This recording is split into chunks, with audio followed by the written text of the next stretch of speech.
Olá! Oi, oi. Ai, gente, que coisa! Agora vai, oiê, tudo bom? Agora, agora chegamos. É energia, tudo que a gente não sabe o que que é, ou é virose ou é energia. Cláudia, você está em São Paulo, né? Sim, Você vai no simpósio amanhã da Unip? jamais, não. Não, eu não vou, não. Eu estou fazendo outros estudos aqui, não dá tempo de eu fazer tudo, né? Mas você vai, não? Você vem aí? Bom, Ah, então, você vai gostar. Você já veio para cá? Já fez algum simpósio deles aí? alguns. Ah, então, eu não tenho paciência, não. É que vocês gostam mais do que a gente que está aqui, viu? Tem muito curso aqui, Vivi. Por que você está fazendo essa cara? Porque vou me abster de comentar. É, então, deveria, né? Você pode fazer a cara, mas a gente, já que você faz a cara de não entendi nada, você deveria dizer, né? Posso dizer ou posso não dizer. É, pode não dizer, mas não precisa também, né? Só olhando a sua Você cara. quer que eu tire a gravação? De repente, ou não, né? Não vamos obrigar ninguém a falar nada nesse momento. Embora eu Eu acho entenda que. desrespeitoso a pessoa fazer isso, porque ela não sabe o meu motivo, e ela está fazendo uma cara de contrariedade. Como assim que você não vai na simpósio da Unip? Você não Não sabe as foi essa pessoas que eu cara. conheço, você não sabe Não as foi pessoas que essa eu cara. Na conheço, você não sabe se eu verdade, já fiz já que curso ou você achou não. desrespeitoso, eu vou dizer. Eu achei muito Não, é desrespeitoso feio, você filha, falar. é feio. Aqui Aqui não funciona assim. você queria Aqui não ouvir? funciona Agora assim. você ouve. Não, não, não, não, não, não, não. Não Você sei aí como é que disse funciona. que. Aqui. Isa, bom, gente, vamos, né? Vou compartilhar com vocês, assim, mas gostaria que vocês participassem, que vocês falassem, né? Acho que essa questão do que a gente vai discutir hoje, né, que fala sobre a maternidade estufa, é algo que, embora não sejamos todas mães, né, é algo que atravessa bastante, porque quem não é mãe é filho, né, ou foi de alguma forma, e acompanha, né, filhos, né, e mães, né, então é muito difícil a gente falar só desse lugar da mãe e não pegar o seu contraponto, né, que é o filho. E a própria autora, em determinado momento, ela fala disso também, né, quando ela vem trazendo a questão da criança, né? Assim, fugiu o nome, da criança iluminada, né? Dessa criança, dessa criança divina. Obrigada, Caísa. Né? Bom, vou compartilhar com vocês e vamos lá.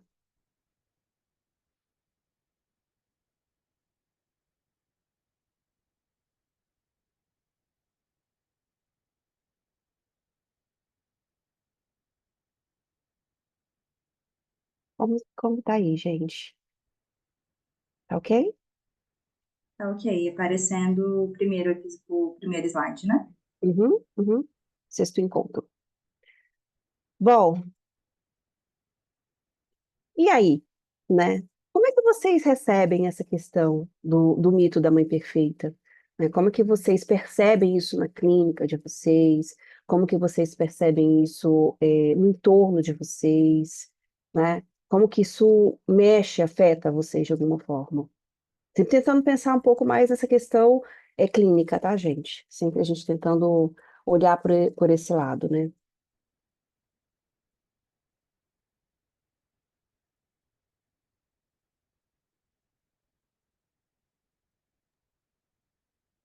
Ontem eu tava falando sobre o 9, né? O Obras Completas 9, e eu quase te mandei as páginas, Kelly, porque eu sabia que seria o tema, né?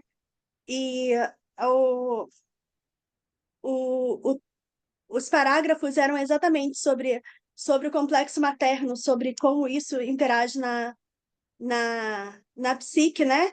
E aí tem uns trechos que eu marquei para te mandar e Manda não mandei. depois. Por quê? Por quê? Né? Manda para o grupo, Vou mandar. por favor. E aí ele fala sobre os 3 tipos de complexo materno que ele visualiza. E, e aí ele fala sobre a mãe narcisista e tal. Óbvio, assim, a nomenclatura não é como a gente utiliza hoje, mas ele salienta bem e eu devia ter mandado, é isso. Vou procurar. Uhum, uhum. Bom, mas e aí, e a mãe perfeita, gente? Como que vocês enxergam a mãe perfeita ao redor de vocês? Eu atendo mulheres de várias gerações, né? Assim, de pessoas um pouco mais idosas, pessoas da nossa faixa etária e mulheres um pouco mais jovens. E é muito interessante notar, por exemplo, que as pacientes que eu tenho que são de mais idades, elas não se apegavam muito a esse mito da mãe perfeita. Elas iam trabalhando, iam tentando cuidar e criar dos filhos, né, da maneira que dava, da maneira que tinham condições, da maneira que tinham ferramentas. Já as mulheres da minha faixa etária, assim, da nossa faixa etária, que já é um pouco mais atravessado por isso, acho que também a questão da divulgação do conhecimento, das redes sociais e tudo isso, né? Estar um pouco mais à palma da mão, quase que literalmente, interfere um pouco nisso.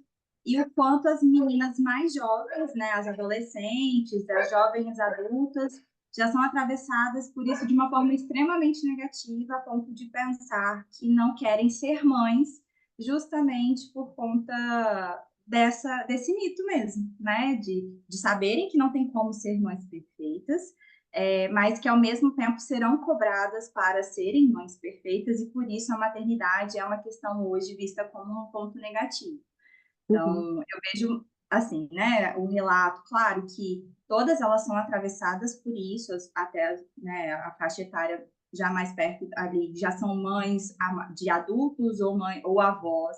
Claro que foram atravessadas por isso enquanto eram mães, mas que não tinha tempo quase para poder ser muito atravessada por isso, então lidou do jeito que deu, e hoje rever a maternidade com uma outra perspectiva, ver as noras ou as filhas sendo mães e preocupadas com essa questão de ser mãe perfeita e o quanto elas gostariam e reforçam com elas sobre a necessidade de não ser isso, né? uhum. Que há várias maneiras de ser mães. É bem legal, assim, é bem interessante ver como que isso atravessa as diferentes gerações, é bem interessante. Você contou uma coisa, uma fala bem interessante, né? Assim, várias maneiras de ser mãe, né? Assim, não uma somente, né? E essa é uma coisa que a gente precisa lembrar, né?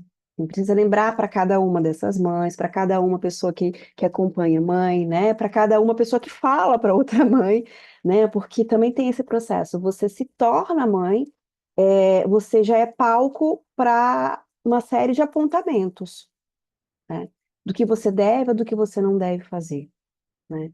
E lidar com isso, né? Lidar com esses apontamentos é algo muito difícil, né? Assim, não são todas as pessoas que dão conta disso, né? Algumas pessoas são de fato levadas a se sentir muito culpada, né? Nesses processos, e outras também podem ir para um lugar muito combativo, né? Do seu extremo mesmo, né?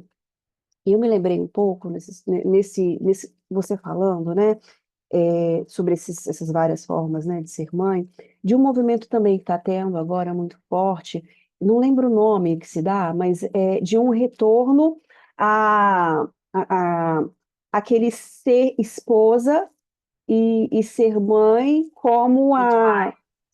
Oi? As third wives.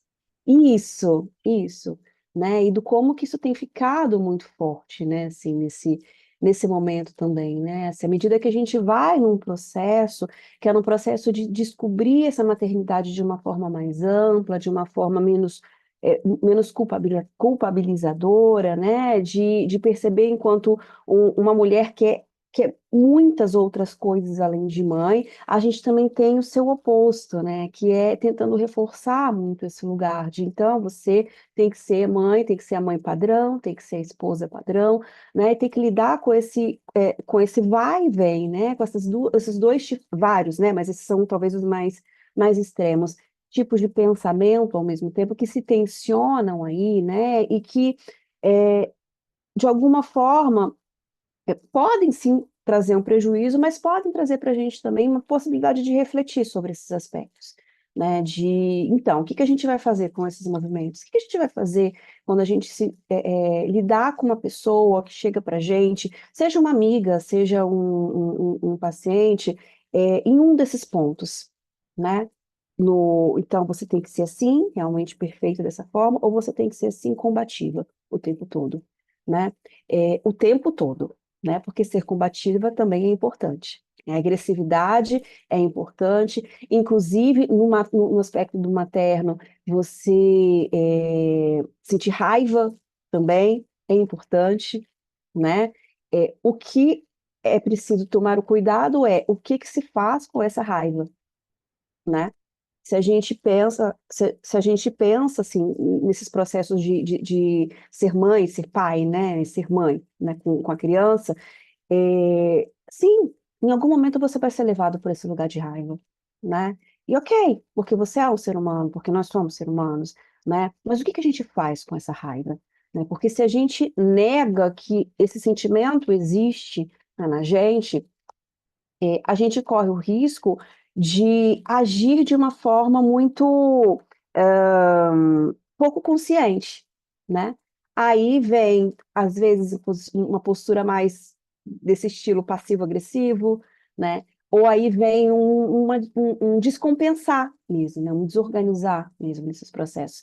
Vivi, você meio abriu a boca, queria falar? Você complementou em seguida o que eu ia falar, então é isso. Já Tá foi. bom. Tá ok, então. Bom, gente, quem chegou depois, boa noite, né? Vamos seguindo, então. Então, essa imagem da mãe perfeita, né, sempre altruísta, incansável, generosa, né, impõe uma pressão que é uma pressão que fala de algo irreal, né, e muito destrutivo mesmo sobre essas mães, né, e essa idealização afasta as mulheres de seus próprios desejos e as faz acreditar que devem corresponder a padrões inatingíveis, né, até esse processo, né, de eu preciso que meu filho seja perfeito, né? Faça tudo, dê conta de tudo, né? Porque se ele fizer isso, se ele for o bom aluno, o melhor sei lá, em música, em tal coisa, isso está querendo dizer que eu também, né, sou uma mãe boa ou sou perfeita, ou próxima à perfeição também. Da mesma forma que o meu filho não sendo perfeito, ou ele tendo muitas dificuldades, tendo até alguns sofrimentos psíquicos, né? Isso aponta, isso sinaliza para mim imperfeição, né? Enquanto mãe, enquanto ambiente, né? Então, como se responsável também fosse isso. Então, a tendência também a esconder, a, a colocar por debaixo dos panos, ou a compensar esse olhar, né, compensar isso que a gente vê do nosso filho, não escutando ninguém, desvalorizando, deslegitimando todas as outras opiniões, né, é algo também possível nesses processos, né? Então, esse lidar com a perfeição, ele não é só prejudicial para a mãe, né, mas também para a criança, né, para as relações que se estabelecem ali. Vivi, eu estava conversando com uma paciente exatamente sobre isso hoje, porque ela atende crianças atípicas, né?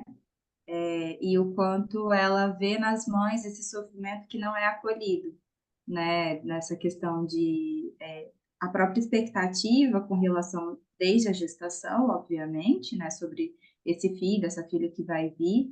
E aí, quando essa criança vem com alguma deficiência ou com algum transtorno de neurodesenvolvimento, de aprendizagem, o quanto elas são cobradas, né, e o quanto elas não são muitas vezes acolhidas perante essa nova realidade que é posta, né, no nascimento do filho e no desenvolvimento do filho.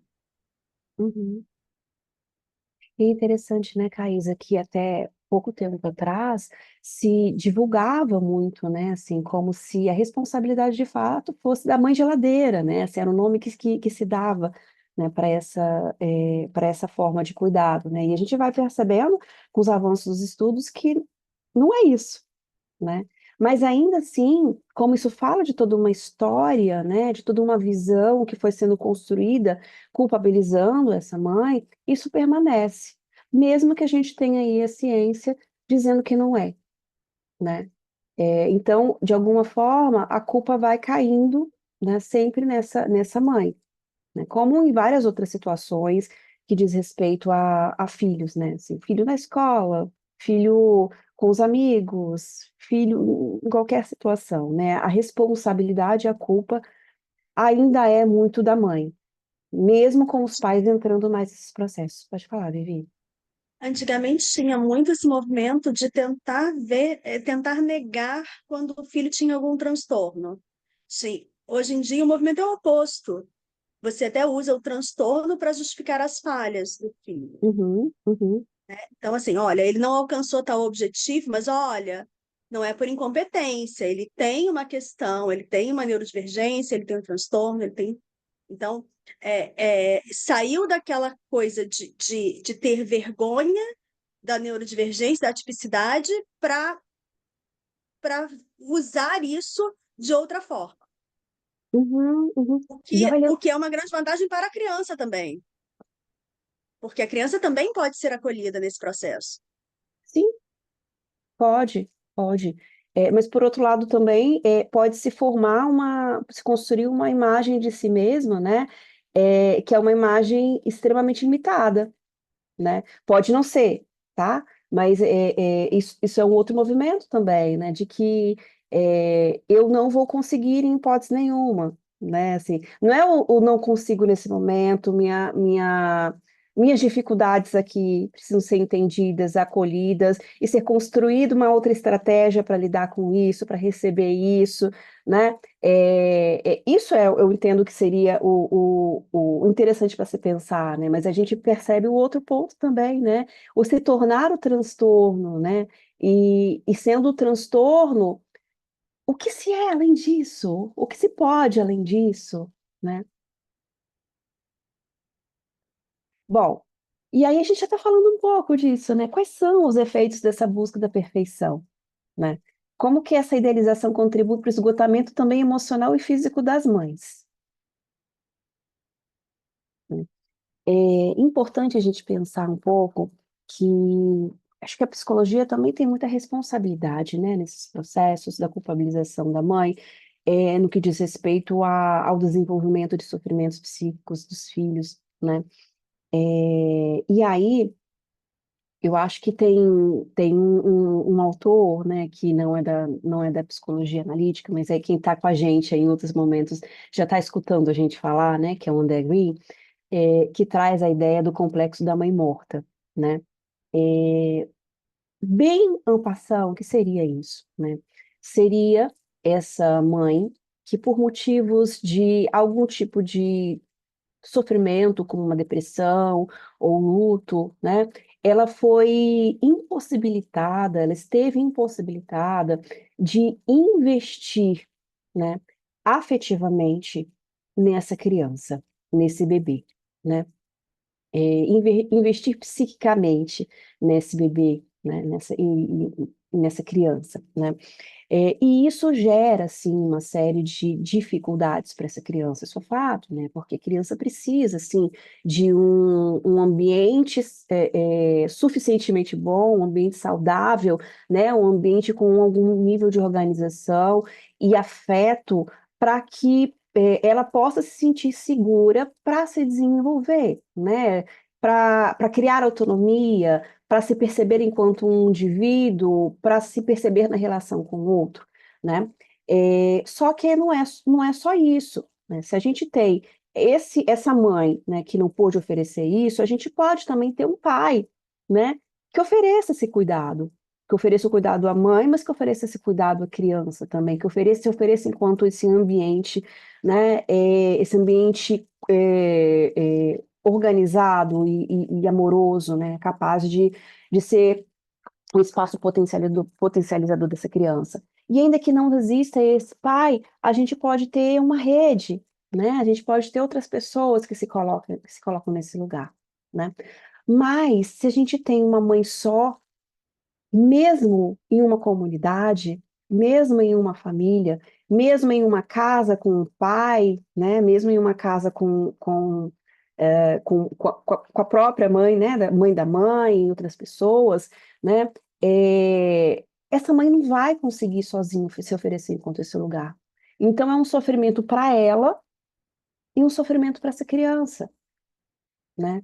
Porque todos ali, de alguma forma, deveriam se entender enquanto responsável também por esse ser que vem ao mundo, né? Por essa criança que vem ao mundo.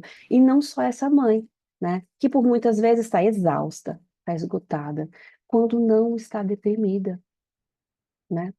Quando não está sofrendo por uma separação, por exemplo, porque a gente sabe que é bastante comum, após, infelizmente, né, assim, no período do puerpério, acontecer separações, né?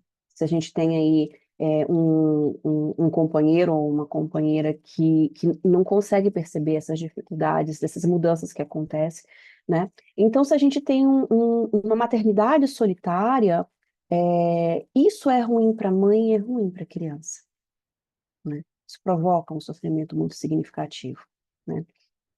Bom, e aí, né, a gente fala um pouco, né, da questão do arquétipo da mãe na psicologia analítica, né? Eu gosto de usar a ideia do dinamismo, né, para pensar sobre a questão do arquétipo da mãe, para pensar especialmente nas funções dessa mãe, né? Lembrando que quando a gente fala de arquétipo, a gente fala de uma potencialidade que existe em qualquer sujeito, né? Seja ele homem, seja ele mulher, né? Então, o arquétipo materno, ele pode sim ser vivenciado, né? Ou ser humanizado, tanto pelo pai quanto pela mãe, né? Mas o que fala enquanto função desse arquétipo materno, né? Ele diz de uma capacidade de contenção, né? De dar forma, né, para esse indivíduo. Ele diz de alimentação, né? Ele diz de suporte, de sustentar, né? Ele diz desse olhar, que, que, é, que reflete, né? Esse olhar que é um espelho também, né? O primeiro espelho aí da criança é o olhar da mãe, né? É a partir de então que ela pode começar a se reconhecer, né, enquanto um indivíduo. É também aquela função de aplacar essa dor inicial, esse sofrimento inicial, né? Que é a fome, o estar sujo, né? Precisar de ser limpo, o aconchego, entre outras coisas, né? Então, quando se amamenta, por exemplo, você não oferece só um leite concreto, né? Você oferece um leite simbólico, você oferece um olhar, você oferece uma série de possibilidades de cuidado para essa criança, né? Mas também é preciso que essa mãe se perceba nesse processo, né? E começa aí esse movimento é um pouquinho antes, mas começa a ficar mais forte esse movimento aí da mãe perfeita, né? Porque existe uma certa fusão nesse processo inicial, né? Assim como o bebê está contido na mãe, algo da mãe está contido no bebê, né? E nesse processo, as cobranças relacionadas a essa maternidade, de ter que dar conta, né? De ter que amamentar até 2 anos, né? De ter que ah, fazer a introdução alimentar da melhor forma possível. Que mais que tem de cobrança? Que vocês me lembrem aí? De não ficar com raiva, né? Cobrança da mãe e do filho somente, você fala? Relacionado à mãe, né? O próprio papel de conseguir conciliar mãe e esposa, né? Como você estava falando da questão do divórcio no puerpério, né? De atender a esse outro que não seja Uhum, somente o bebê. uhum, uhum, sim. De atender o lugar do trabalho também, né? Porque já é um processo de cobrança. Quando é que você vai voltar, né? Ou mesmo, nossa, sua casa vai ficar bagunçada, né? Mas o que que você vai fazer quando o bebê está dormindo, né? Então, é o tempo todo, né? Sendo bombardeado por esses processos, né? E às vezes não vem de uma forma tão direta, você tem que fazer isso, né? Mas as divulgações de falas, assim, bonitas, como se fosse de fato uma perfeição, né? Como se, eu, enquanto mãe, dou conta de fazer isso tudo, olha que lindo, olha que meu filho maravilhoso nesses processos, né? E aí as mídias sociais têm um poder muito forte nesse processo também, né? Fala, Vivi. É, quando a gente fala em separar, né, mãe e esposa, eu acho que a gente tem que lembrar que antes de mãe, antes de esposa, é também uma pessoa. É uma pessoa que trabalha, e assim, são várias pessoas que compõem esse ser. Então, quando a gente separa somente mãe e esposa, a gente está deixando de lado todo o resto que compõe essa pessoa, e já tem essa tendência pelas mídias sociais desse anulamento da sua personalidade, que, poxa, agora ela é mãe, porque, né? Agora nunca mais a sua. Nossa, olha que coisa fatídica, nunca mais a sua vida vai ser a mesma. Quem disse que isso é bom? Eu gostava da minha vida, Uhum, né? uhum, Olha o pânico que bota na pessoa. E aí também, pô, se a pessoa não sente aquilo daquela forma, nossa, mas eu deveria estar gostando de- né? Então, assim, acho importante pensar como uma pessoa, não como o papel que essa pessoa tem em determinado momento da vida. E aí uhum, entra também a questão da cobrança com relação ao corpo, né?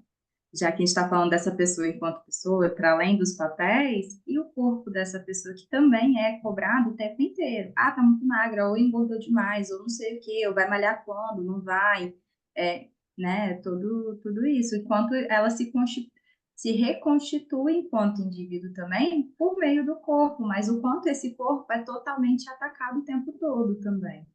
uhum, uhum, sim. E aí, o que que essa mãe perfeita representa na psique, né? Vale a gente começar a se questionar um pouco nisso, né? É, você ter que, de fato, excluir todos os aspectos que são considerados negativos da sua vida, né? Então, embora você tenha isso tudo, você tenha essa cobrança toda, né? Você tem que lidar com isso, né? É quase como se você tivesse que se alienar do sofrimento, né, que isso vem. E vem, né? Assim, óbvio que tem gente que tem um processo de maternidade muito mais tranquilo do que outras pessoas, né? Da mesma forma que Caísa falou, são maternidades, né? São formas de vivenciar as maternidades, né? Mas pode sim vir um sofrimento junto, né? Especialmente quando a gente fala também desses processos que são os lutos da própria vida, né? Isso que a Vivi falou. Eu gostava da minha vida, né? E aí, o que que dá para levar dessa minha vida e o que que não dá para levar da minha vida, né? O que que dá para eu entender que daqui a pouco eu vou ter novamente, né? E o que que dá para eu pensar, por exemplo, que não, isso não vai fazer mais parte da minha vida, né? Então, vivenciar essas perdas, né? É uma vivência de luto muito forte, né? Isso pode ser sentido de uma forma muito sofrida mesmo, né? E aí, pensar também nessa atuação da mãe perfeita, né, para a criança, também é um complicador. Por quê? Se a minha mãe é perfeita, eu não posso odiá-la, né? E o ódio também vai fazer parte do processo infantil, né? Eu não posso ter raiva dela. Minha mãe é perfeita, né? E para onde que vai essa raiva? Para onde que vai esse ódio, né? Às vezes para si mesmo depois, para o próprio corpo, por exemplo, né? Para as cobranças internas, né? Então tem uma série de fatores para a gente poder pensar aqui, né? É, e aí a autora traz uma questão muito bacana, assim, uma ideia, né, que é da maternidade estufa, da criação estufa, né, que é esse cenário mesmo de imersão total, né? Então, a criação em estufa é uma criação baseada na imersão completa da mãe no universo da criança, o que gera uma sobrecarga emocional e psicológica. Essa imersão desgastante intensifica a ansiedade e promove uma identificação total com o papel de mãe, em detrimento da individualidade da mulher, né? Queria trazer para vocês, né, um movimento que eu vejo também muito forte. Eu gosto de ler comentários, né, às vezes em algumas postagens, especialmente aquelas postagens que são mais difíceis, assim, sabe? Que são conteúdos complicados, para entender um pouco, perceber um pouco como é que tem sido o pensamento das pessoas, né? Às vezes eu me arrependo de ter lido, né? Mas tem algumas coisas que fazem a gente pensar. E aí, o meu algoritmo, óbvio, né? Porque eu sou uma mãe de um bebê de 1 ano e meio, né? Me manda coisas, né? E uma das coisas que já chegou assim mais de uma vez é falas de avós, né? Falando que não, minha filha quer que eu cuide da criança. Eu não vou fazer, né? Eu já cuidei dos meus filhos, eu vou fazer outra coisa, vou aproveitar minha vida, né? E aí vem comentários endossando isso, né? Ah, quem pariu, Mateus, que o embale, né? Ah, é isso, ela já viveu, agora é hora de deixar a filha. Por que que quis ter filho, então, se não era para cuidar, né? Assim, e isso é uma coisa muito forte, né? Dessas falas, e não são falas que se voltam para o pai da criança, né? Geralmente são falas que se voltam para a mãe da criança, né? Como se, então, se ela não tinha uma condição emocional, financeira e de saúde para ter filho, ela não deveria ter filho. Ora, muitas vezes essa pessoa tem condição emocional, financeira, e na hora que vem o filho, se percebe que não é suficiente. Por que não é suficiente, né? Não é suficiente porque precisa de outros amparos, de outros auxílios, né? E não é só para essa mãe, mas para essa criança, né? Porque uma criança que tem outros cuidadores que o amam, que investe, né, afetivamente, é uma criança que pode ser, né? Possivelmente ela vai ter uma sensação de segurança e de amor muito maior, né? Do que essa criança que vive nessa condição de estufa, né? Junto com essa mãe que não tem outra opção, né? Seja não tem outra opção porque não tem quem auxilie, ou porque foi internalizado para essa mãe que ela deveria fazer todos esses processos realmente, né? Que ela deveria dar conta, e se ela não está dando conta, né, significa que o erro é dela, né? E não dessa sociedade como um todo, que não se coloca como uma mãe que precisa de cuidado enquanto cuida dessa criança, né? Como que isso é para vocês? Assim, como é que isso bate para vocês?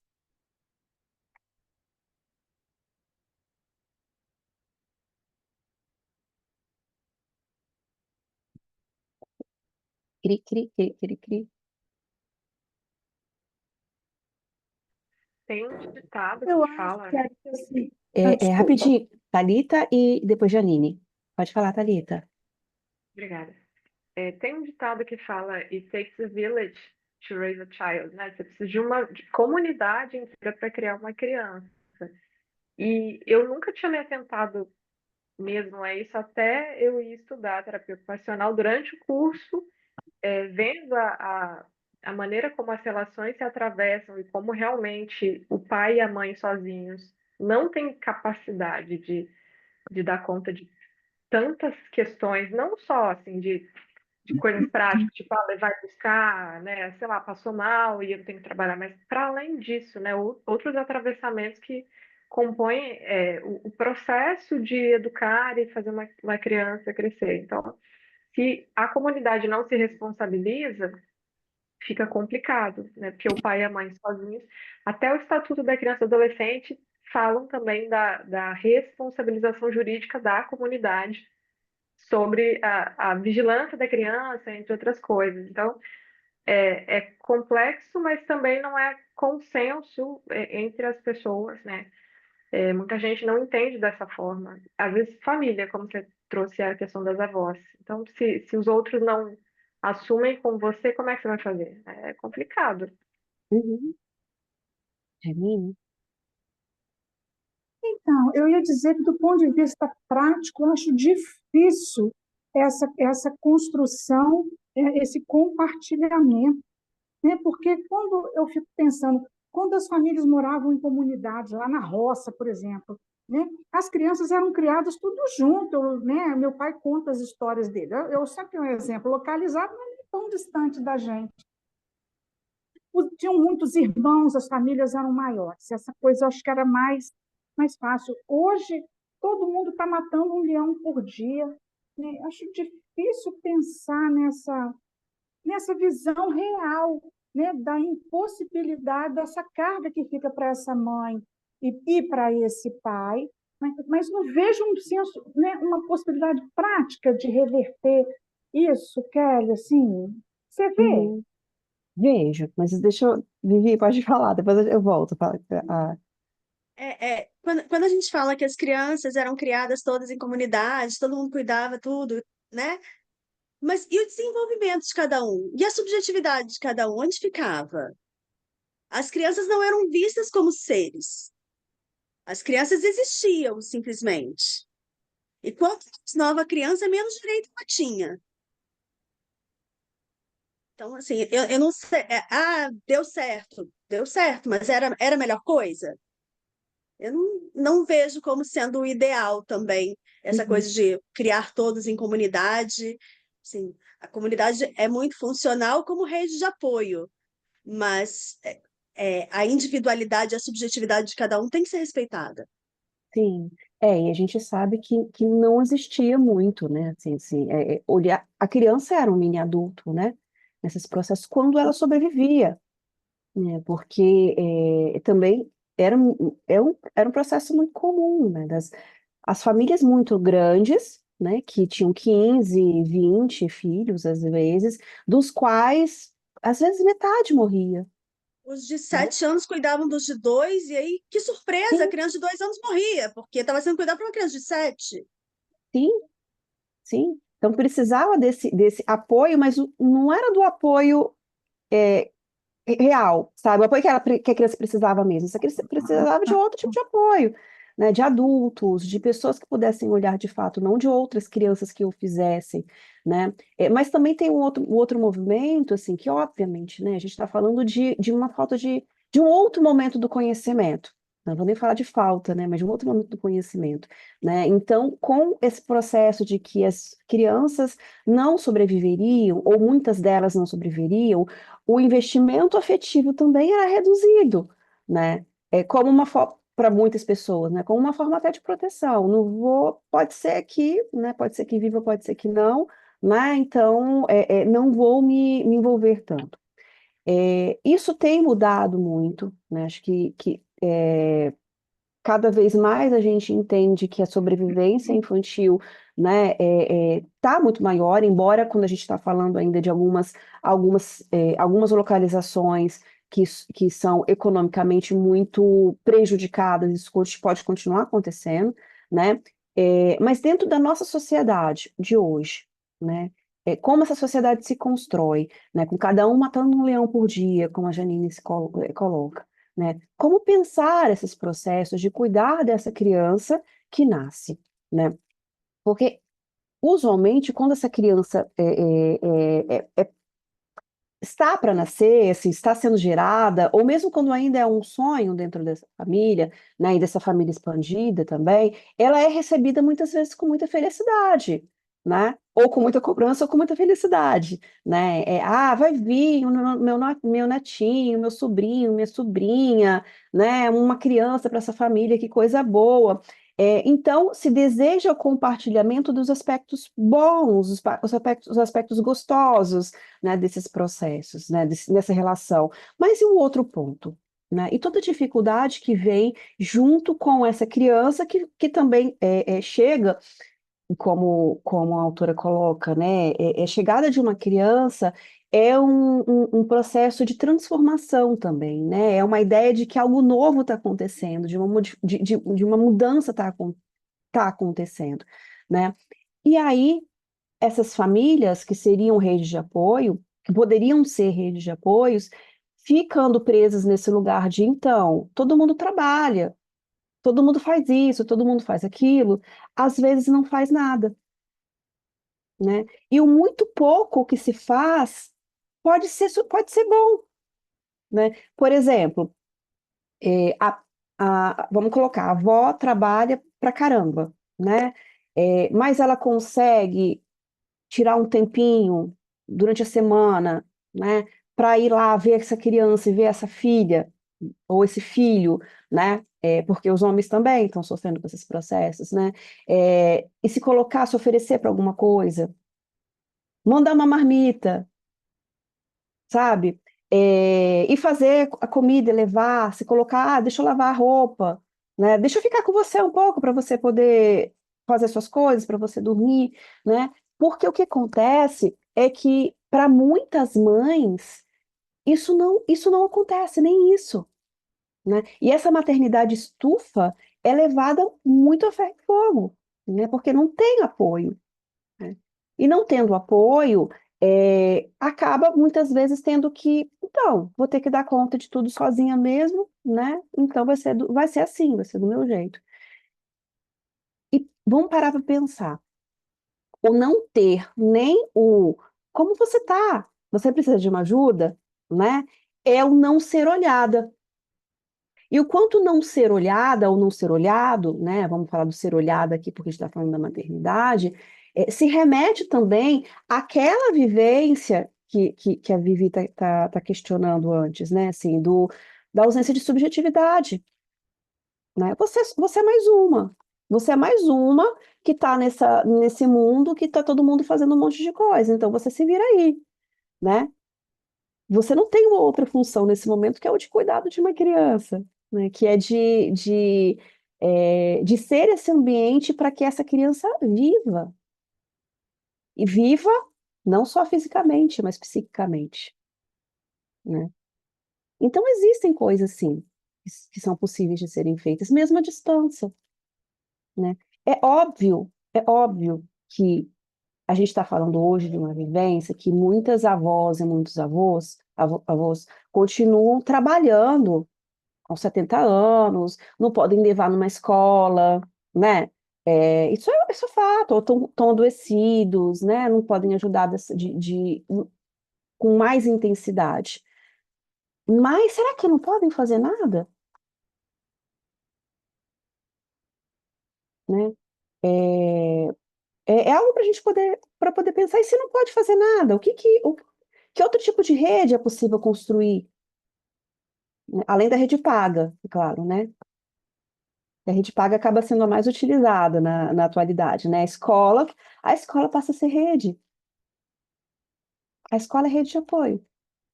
Que doideira, né? A gente parar pra E pensar. cheio de outras mães também, porque a maioria dos funcionários de uma escola são mulheres. Sim, exatamente. Que muitas vezes, e a gente coloca outra questão, né? Porque sejam essas mulheres que são funcionárias dessas escolas, sejam as mulheres que são babás, dos filhos de quem pode pagar para ter uma babá. Essas mulheres também são mães, Sim, muitas entra aí, vezes. né, todo um recorte de classe, de gênero, de gênero, não, Exatamente. né, mas de raça, né? Quanto é Exatamente. importante a gente, enquanto sociedade, pensar uma ampliação de espaços sociais mesmo, para além da escola, para que essa mãe possa ser, para que essa maternidade não vire, não continue essa criação em estufa, né? Exatamente, exatamente, né? E esse recorte econômico é importante a gente ter em mente mesmo, porque aí a gente volta para a questão que a Thalita traz, assim, da comunidade e do Estado, né? Como sendo fundamental nesse processo de suporte, apoio a essa maternidade, né? E aí, se a gente vai para o outro ponto também, que é essa criança que não é mais um bebê, né? Mas essa criança que já está na adolescência, por exemplo, né? Ou já vai ser um pouquinho mais velha, né? Por exemplo, mais jovem, né? É, Como que fica esses processos também de cuidado? Né? Porque às vezes precisa de cuidado também, de outro nível, né? Mas precisa de cuidado também, né? Se sobrecarrega a mãe, né? Porque a mesma mãe que foi sobrecarregada quando a criança era bebê, vai ser essa mãe sobrecarregada quando o filho se torna adolescente, né? E às vezes tem que pagar as coisas para esse filho, pagar a escola, sem o suporte, sem apoio, né? Porque as pessoas também continuam achando que isso é só responsabilidade da mãe, porque quem pariu Mateus que o embale, né? Que cuide dele, né? Bom, e aí, né, como que esse modelo de criação estufa contribui também para a sensação de fracasso e de perda de identidade, né? Por quê? Se a gente está falando de um processo em que você precisa se dedicar muito, e é uma dedicação muito grande, né? A vida muda completamente, né? Assim, quando você tem é, você se coloca também nesse lugar de cuidado, né? Como é que fica você, mulher, né? Nos outros aspectos que fazem também parte de quem você é, né? A mulher que deseja, a mulher que ama, a mulher que quer sentir prazer, a mulher que gosta de trabalhar, né? A mulher que quer se divertir, né? A mulher que tem amigos, ou que tinha, né? Amigos e amigas antes desse processo de maternidade. Então, isso é muito custoso, né? E vem junto com a sensação de fracasso para muitas pessoas, como se elas também tivessem obrigação de dar conta disso tudo, né? Como se fosse só a responsabilidade dela ou delas, né? Nesse processo. E aí, como eu contei para vocês, né, o que acontece quando a mãe se identifica excessivamente com o papel materno, né? Essa fusão, essa fusão com a criança, né? E do quanto também é, essa mãe, muitas vezes, especialmente essa que acabou tendo essa perda de identidade, passa a encontrar um modo de existir a partir dessa criança, a partir do que essa criança se torna, a partir do que essa criança é, né? Ou a partir das expectativas dessa mãe em relação a essa criança, né? Vale a gente questionar às vezes, né? Assim, tá, então, o que esses pais ou essas mães estão desejando, né? Estão investindo nessa criança, muitas aspas, nesse investindo nessa criança, é realmente para o bem dessa criança? Ou é para o próprio bem? Por essa necessidade de identidade, de existência, de se construir, de se perceber. Que é deslocada, Perceber né? que poderia ter sido cuidada de outra forma, né? Oi? Eu- Oi? de perceber que poderia ter sido cuidada de uma outra forma. Uhum, Eu uhum, vejo isso numa paciente minha que precisou por questões de saúde mesmo durante a gestação, já se abdicado do local trabalho, né? E a neném dela já está com 1 ano e 4 meses, ela está tentando ensaiar esse retorno ao mercado profissional.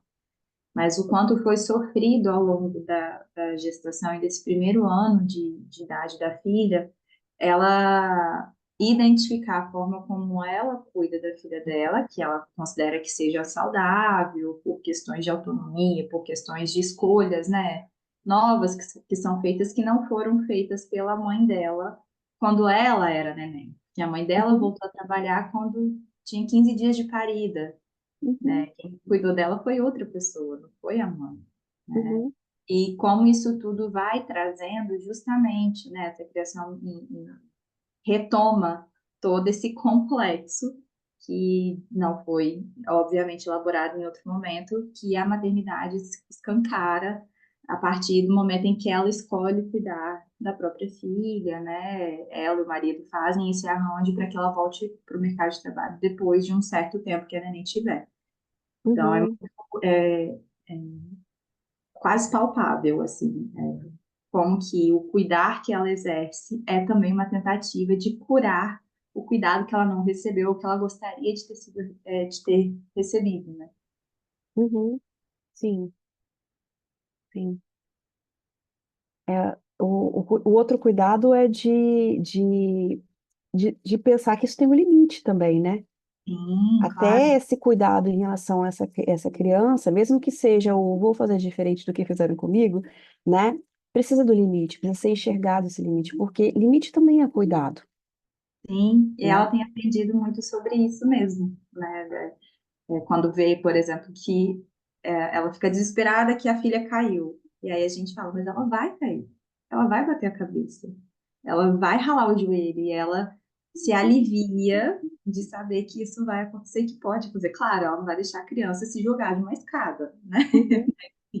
Uhum, uhum, E, inclusive, de estar retomando relações afetivas e vínculos afetivos com a mãe após a quebra, porque na maternidade ela quebrou o vínculo com a mãe, por essas dores estarem tão escancaradas, estão em carne viva, né? E agora ela está retomando, se permitindo reaproximar da mãe, por uhum, entender que esses limites também precisam ser colocados.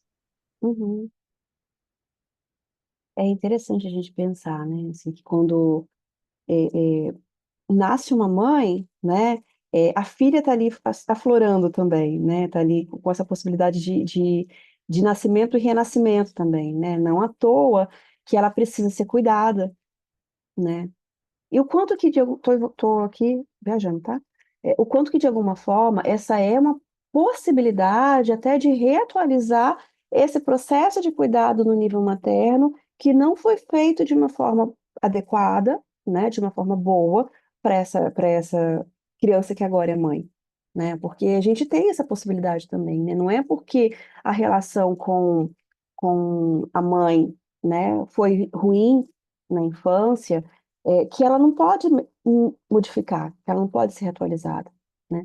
E é interessante a gente pensar, quando a gente traz essa perspectiva do André Green, né, dessa mãe que não foi capaz, né, porque estava ali, estava ali sem energia mesmo, né, assim, para ser mãe, para ser ambiente, né? Mas essa mãe também que teve uma série de traumas sociais, né? De traumas culturais, que prejudicaram também o seu ser mãe.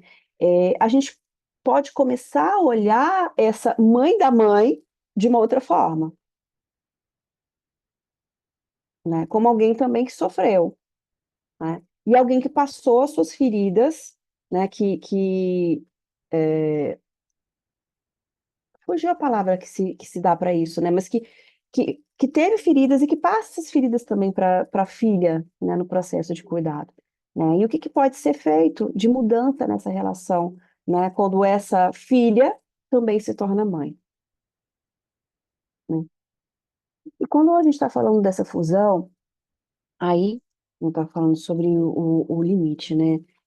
O que é o limite, né? O limite primeiramente, é reconhecer essa separação, né, entre quem é a mãe e quem é o filho, né? Por mais que se tenha aí uma dependência, que é uma dependência imensa, né? Uma dependência absoluta dessa mãe, né? Existe essa importância dessa distinção, né? Do que é um e o que é outro, né?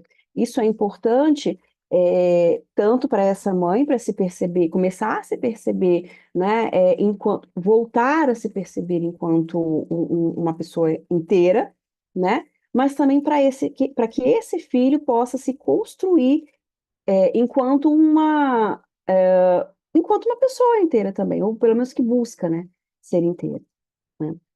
Se eu não tenho essa separação, né, essa distinção entre esse bebê e essa mãe que vai suprir ali todas as necessidades, né, dessa criança, eu vou ter uma criança que vai continuar sendo dependente e que não vai construir autonomia, né? E o processo de autonomia é fundamental também para o processo de desenvolvimento, né? Tanto quanto esse cuidado, esse processo inicial, né, desse cuidado materno. Aí não falando de autonomia, mas falando sobre essa maternidade solitária, quando eu fui buscar umas imagens, né, para pensar um pouquinho, né, nessa conversa de hoje, apareceu para mim uma reportagem, né, recente de uma mãe que ela foi liberada do hospital com um bebê, assim, com pouco tempo, que também precisava de cuidado, né, ela e o bebê, e o bebê morreu, assim, logo, assim, praticamente no dia seguinte à alta. Morreu porque essa mãe estava exausta e no processo de amamentação ela dormiu em cima do bebê, né? E aí vem esse pensamento, né? E aí, quem cuidou dela, né? Por que que o Estado também não se coloca nesse movimento, né? É, será que era hora, de fato, de liberar, né? E a comunidade como um todo, né? Ninguém olha para essa pessoa e ninguém olha para esse bebê, né? Que precisa desse cuidado. Não é só pela mãe, é pelo bebê também, né? Que vai se tornar um pai e vai se tornar uma mãe, né? E o que que ele aprende, né? Como ele se constrói enquanto esse ser humano, né? Bom, estou tentando passar aqui, peraí. Bom, então essa frustração, né, materna e a sociedade. Aí, quando a gente fala especialmente desse lugar, né, dessa maternidade em estufa, que vamos fazer um contraponto, né? A gente falou um pouco dessa mãe exausta, que acaba tendo que dar conta de tudo, mas tem a mãe, como eu situei em outro momento, que acredita que tem que dar conta de tudo, né? Mesmo que ela tenha, talvez, pessoas que se coloquem aí como algum nível de suporte para ela, e ela não aceita, né? Ela não quer, não consegue ter as pessoas junto, né? Então, a gente tem esse nível de exigência e de perfeição em relação a si mesmo, né? E isso é uma coisa que muitas vezes acaba sendo da ordem como que eu posso chamar? Do incontrolável, né? Não é algo que muitas dessas mães consigam fazer de forma consciente. Então, eu preciso disso, eu preciso desse cuidado, eu preciso de ajuda, eu preciso, né? Eu vou, para eu dar conta do bebê, eu preciso de tal coisa. Não, é algo que muitas vezes vem como é a única opção. A única opção é a mãe dar conta dessa criança, amamentar, dormir, colocar para dormir. Estou tentando lembrar de um termo que vem, né? O padecer no paraíso, né? Essa mãe que padece aí no paraíso, né? E tem que aguentar todos esses processos. E essa mãe que se coloca nesse lugar da mãe fusionada, né? Da mãe estufa, muitas vezes quando esse filho cresce e ela perde um lugar, né? Porque esse filho não quer mais estar nesse lugar fusionado com ela se percebe aí com uma ruptura, né? E começa muitas vezes a se questionar, assim, será que esse sacrifício feito em nome da maternidade valeu a pena, né? Quando não vem junto com uma cobrança, né? Nossa, você não reconheceu o que eu fiz e o que eu faço por você, né? Você é um desnaturado, né? Um filho desnaturado, né? É como se o filho também tivesse essa obrigação, né? De atender a essa demanda de fusionamento da mãe também, né? Bom, e aqui no nosso texto, né, elas são constantemente exploradas por um sistema que as vê como recurso, e isso gera sentimentos de frustração e até de arrependimento. Aí a gente entende a questão do ser o desejo do outro, né? Enquanto elas estão nesse lugar de mãe na maternidade estufa, né? E elas atendem a essa demanda social e esse desejo do filho também, né? De ser cuidado, de ser atendido às suas necessidades, né? Ela se coloca enquanto desejo do outro, né? E não enquanto alguém que tem o seu próprio desejo, né? E a maternidade é muito levada nesse ponto mesmo, de você ter que ser esse recurso, né? Esse recurso que vai prover a essa criança as necessidades básicas, né? Não só básicas, né? Mais do que básicas para esse desenvolvimento, né?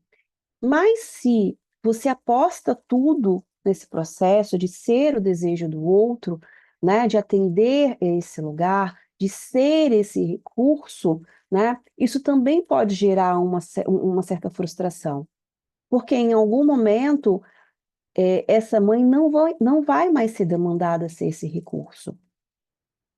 Ela não vai ser mais o desejo do outro. E quando ela não for mais o desejo do outro, o que resta a ela?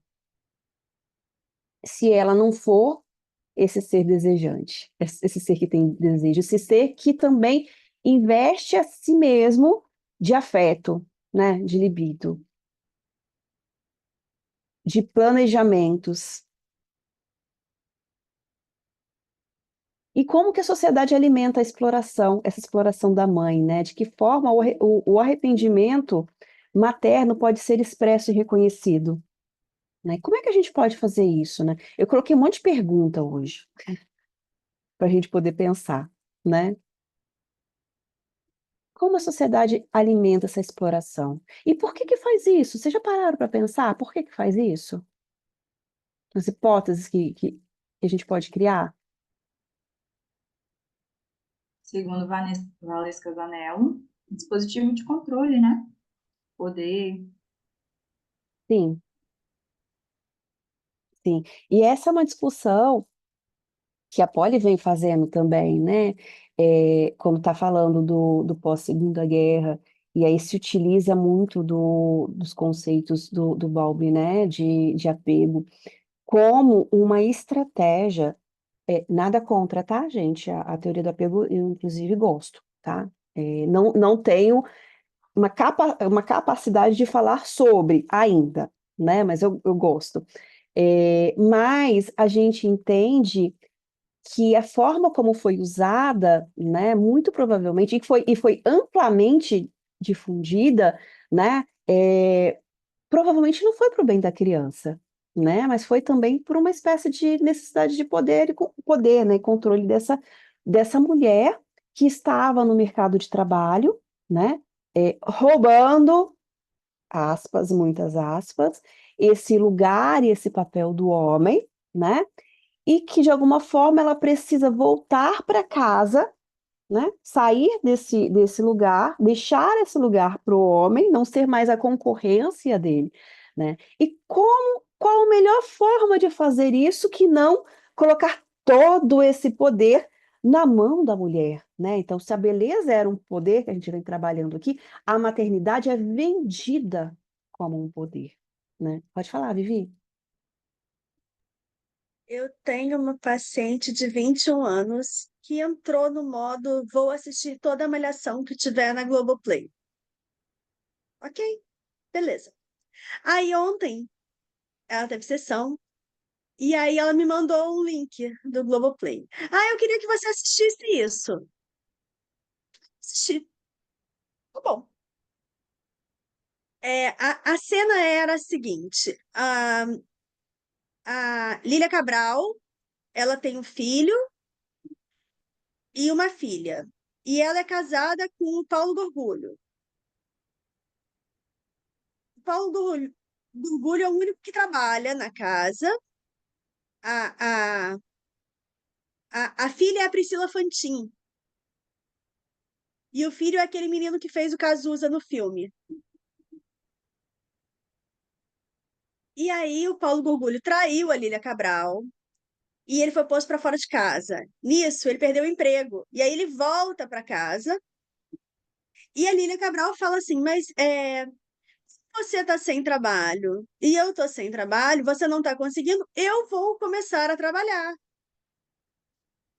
E aí ele fala: Imagina, eu que sou super qualificado, estou no mercado de trabalho desde sempre, não estou conseguindo emprego, nunca trabalhou.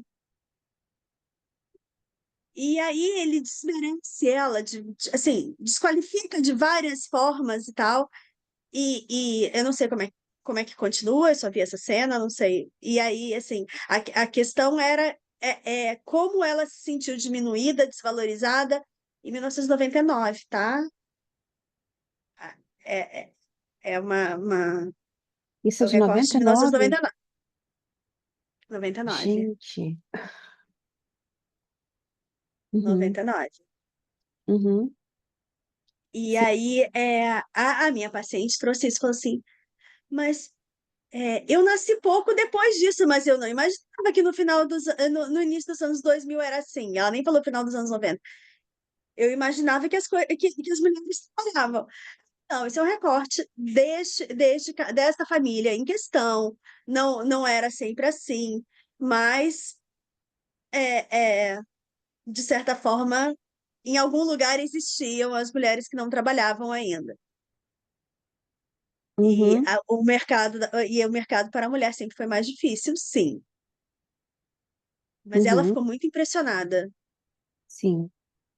É mais difícil, mas ela não começa, a mulher, né? Não começa a trabalhar nesse momento, né? Talvez a mulher branca, a mulher classe média baixa, até, né?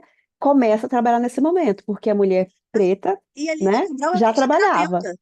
Oi? Ela era fisioterapeuta, ela só não exercia. Uhum, uhum, sim, Ainda existe isso. sim. Ora, é claro que a gente precisa pensar que existem mulheres que desejam muito estar nesse lugar, né? Da maternidade, no sentido de não querer trabalhar fora, né? De estar vivendo isso, e que é muito importante, né? Que se veem felizes com esse processo. Ainda assim, essa mulher que não trabalha fora precisa de todo o suporte para que ela possa se enxergar, né? De uma forma mais inteira. E que isso seja uma escolha, né? Então, se você tem suporte para sair, né? E você pode ficar em casa, e se você pode ficar em casa, né, você tem escolha, porque você tem opções, né? Acho que a questão que a gente está tentando pontuar aqui é quando não se há a opção.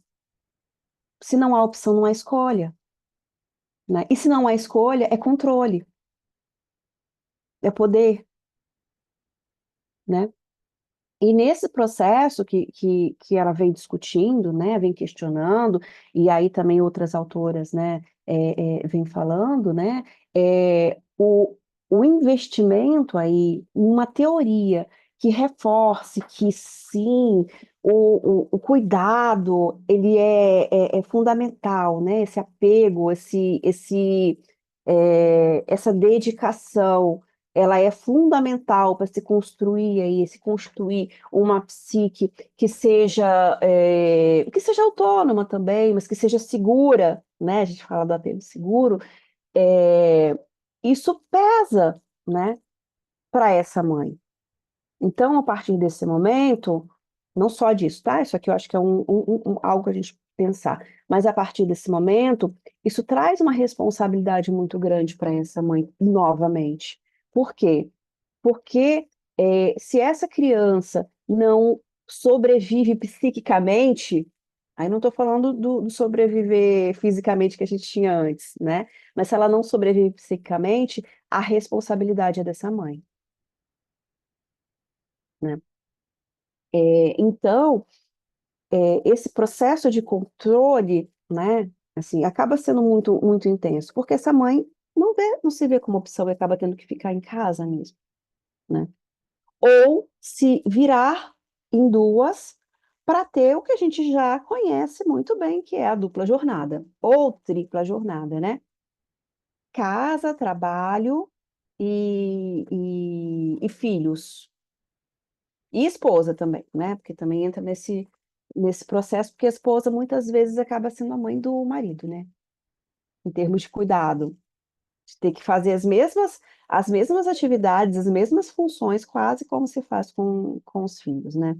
E é engraçado, né, gente, porque parece, quando a gente olha a história do feminismo, a história da mulher, né, as mudanças, as conquistas, é como se isso fosse tão distante, né? Mas não é distante. Isso está acontecendo, isso acontece o tempo todo, né? Ainda.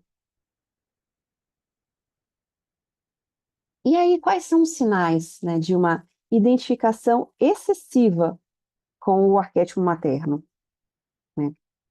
Coloquei algumas coisas aqui para a gente pensar. Bom, primeira coisa, a perda da individualidade, né? Ela pode se sentir invisível ou sem propósito fora da maternidade, né? O que que eu sou além de mãe? E aí, às vezes, a gente atende mulheres já no processo da envelhecência, né?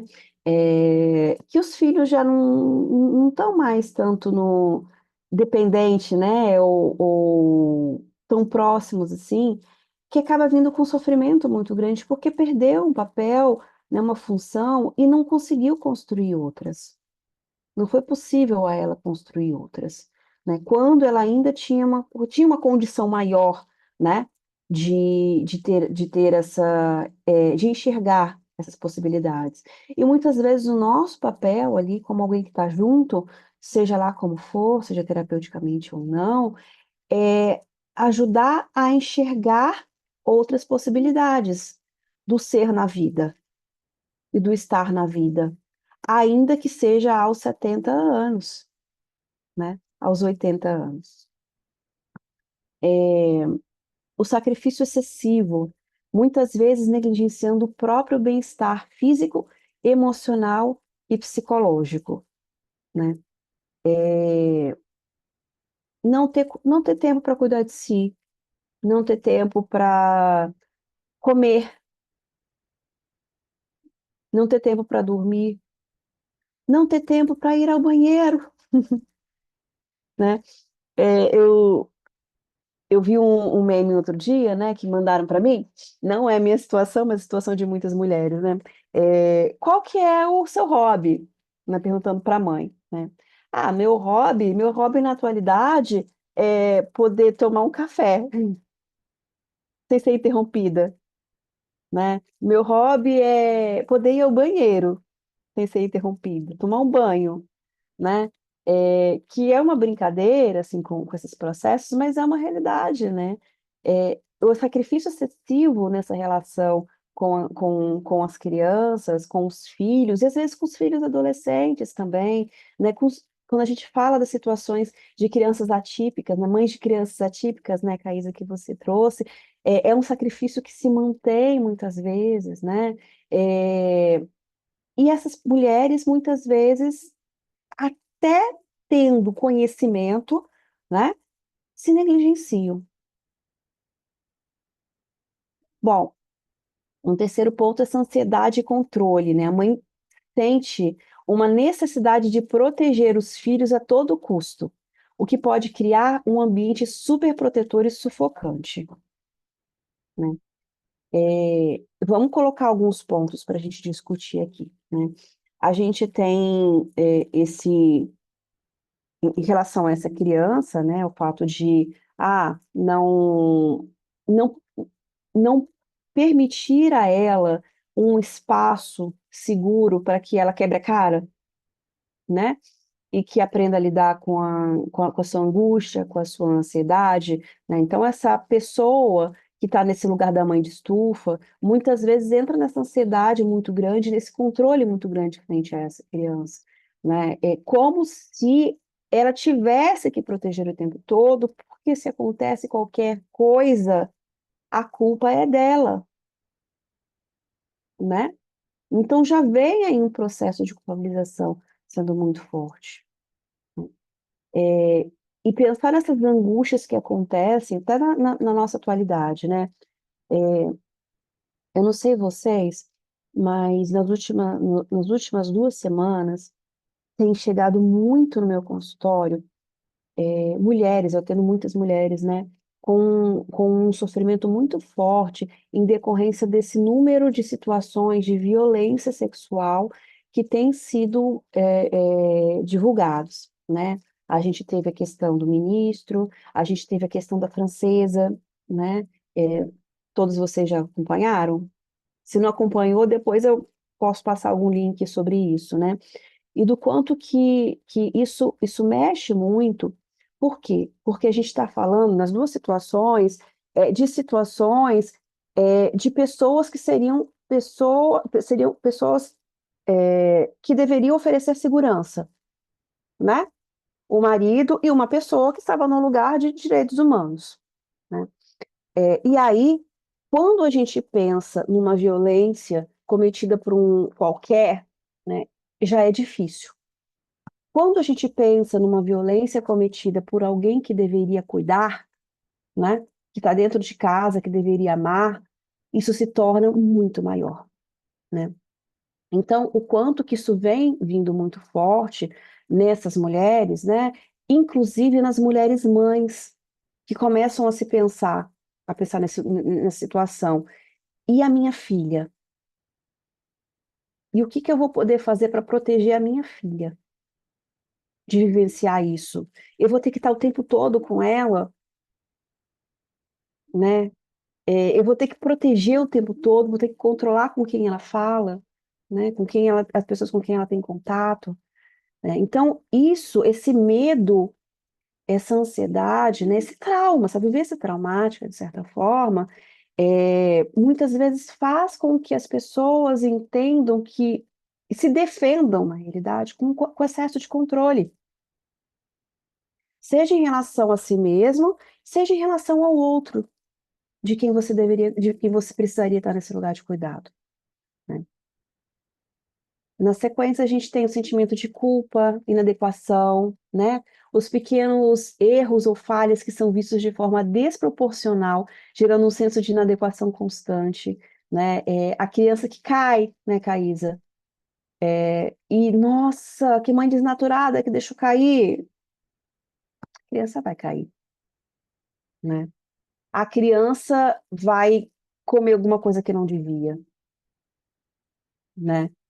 A criança vai vivenciar uma série de coisas, inclusive de coisas que às vezes podem ser até violentas, né? É, e que infelizmente não tem como ter o controle de tudo. Mas enquanto um ambiente que cuida, um ambiente que ama, como é que você pode lidar com essa criança que vivencia esse sofrimento, né? Uma criança que de alguma forma, ou uma adolescente, né, que de alguma forma sofreu uma violência e você não pôde controlar, não pôde cuidar, né? Como que você vai cuidar depois que aconteceu? Né? Isso faz toda a diferença, né? A desconexão com o parceiro, pensando nesse excesso, né, do materno, a relação conjugal que muitas vezes se torna secundária ou desimportante, né? E de fato, se você está parte sua, parte da mulher, da mãe, acaba sendo na criança. E se você tem todo esse processo, né, de dedicação exclusiva, né, como que você vai investir em algo mais? Ah, aqui está falando que falta de limites emocionais. A mãe tem dificuldade em estabelecer limites saudáveis com os filhos, se tornando emocionalmente dependentes deles, ou esperando que eles supram suas necessidades emocionais. Isso pode levar a uma fusão emocional, né? Certamente vocês já devem ter conhecido alguma mãe que jogou na cara do filho, se vocês não foram esse filho, né? Que o que você está fazendo, ou a sua escolha de limite está destruindo a pessoa, né? A gente está falando, né, sobre uma necessidade de limite que que é preciso ser colocada desde o início, né? Tanto para essa criança, mas para essa mãe também, né? Para ela poder é, não ter essa angústia que nesse momento de separação que vai acontecer, né? Nesse momento em que ela vai precisar se direcionar para outras coisas, né? Nesse momento em que ela vai se perceber como não sendo mais o desejo do outro, né? Resistência à ajuda externa, né? Como eu coloquei aqui para vocês. Esquecimento de si mesma, isolamento social, né? Então a gente tem muitos processos em que essas mães deixam de viver mesmo, né? Deixam de ter amigos, inclusive, né? Óbvio que tem uma questão social muito forte, que é o fato das pessoas, às vezes, não enxergarem, né?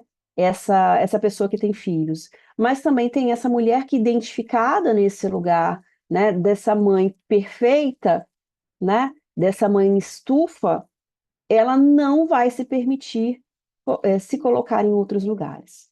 Sentimentos de frustração e ressentimento. Nossa, gente, está um som alto aqui. Vocês estão ouvindo? Acho que não, né? Tá abafando bem? Tá, né? Só antes de você entrar aqui na frente, todos esses pontos que você coloca, né, trazendo essa identificação excessiva com o materno, não está restrito só à mãe, né? E não é à toa que arquétipo é por isso mesmo, né? Porque não está restrito só à figura da mãe. Você foi falando e eu fui relembrando todos os discursos e o contato que eu tive com as cuidadoras familiares que eu pesquisei durante o meu mestrado, né? Uhum. Porque esses sentimentos, todos esses pontos aparecem em todas elas, Das independente se mulheres, né? todas mulheres, nenhum homem quis participar, porque será, né? Assim, só tinha um homem que deixava a mãe e voltava, ele não ficava ali, né, durante a sessão de hemodiálise.